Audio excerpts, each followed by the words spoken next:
Assalamualaikum warahmatullahi wabarakatuh.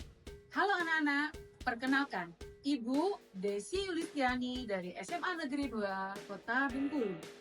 Kali ini kita akan belajar tentang teks cerita sejarah.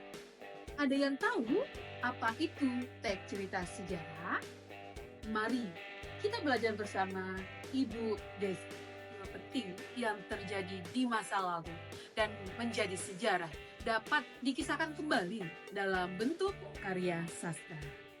Tulisan yang memuat cerita tentang sejarah dapat kita sebut dengan teks cerita sejarah.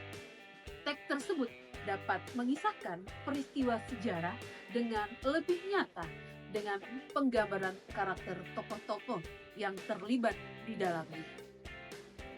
Kisah dalam teks cerita sejarah juga dapat meningkatkan wawasan pembaca terhadap peristiwa sejarah.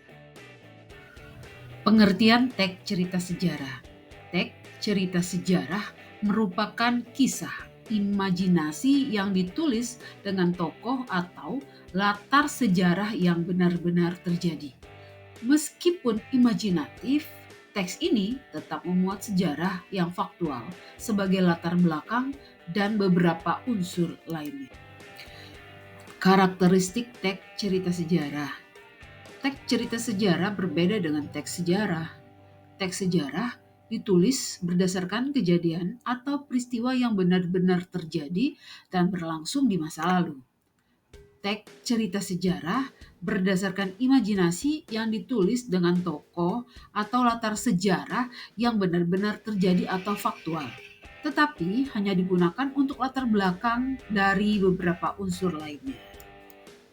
Dalam teks cerita sejarah dituntut untuk menyajikan hal-hal faktual yang benar-benar dan pernah terjadi. Sejarawan wajib untuk menyampaikan sesuatu sebagaimana adanya, sesuai dengan realita, tidak boleh direka-reka atau ditambah-tambahkan. Adapun ciri-ciri dari teks cerita sejarah itu ada 4. Yang pertama, berbentuk rekonteks atau cerita ulang karena menceritakan kembali pengalaman di masa lampau secara kronologis. Yang kedua, menggunakan konjungsi temporal guna menjelaskan hubungan waktu antar peristiwa atau kejadian. Yang ketiga, disajikan secara kronologis atau berdasarkan urutan waktu. Dan yang terakhir, isinya berupa fakta. Sebab teks cerita sejarah memang didasarkan pada peristiwa yang benar-benar terjadi di masa lampau yang dinilai memiliki nilai sejarah. Terdapat 2 jenis teks cerita sejarah, yaitu yang pertama, sejarah fiksi. Menjelaskan cerita yang disusun secara nyata dan menggambarkan kehidupan dari tokoh secara lebih mendalam. Adapun beberapa contoh dari cerita fiksi yaitu novel, cerpen, legenda, dan roman. Kemudian yang kedua, cerita non-fiksi.